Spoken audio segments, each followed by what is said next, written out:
Amireng hei song si nga nangaya tin lai lua tu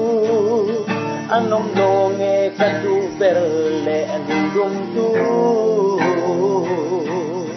lung lu ber ai ko diane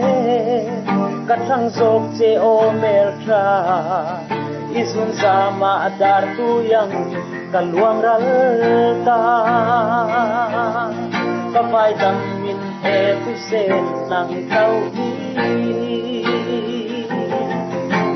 nang kan nei che chuan in ne thui dang reng kang ngai to long ka kum tuang thai chang turin ka ba han du tak che e sak mel moi le nung sia kang nei lo tu dona sin ka vitamin e tu se sak mel moi le tu tu sa ka ma ngai na ka lan che min sang ve mai ro o tu lai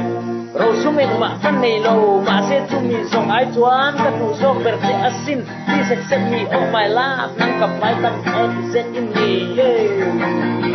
Amireng hei song si nga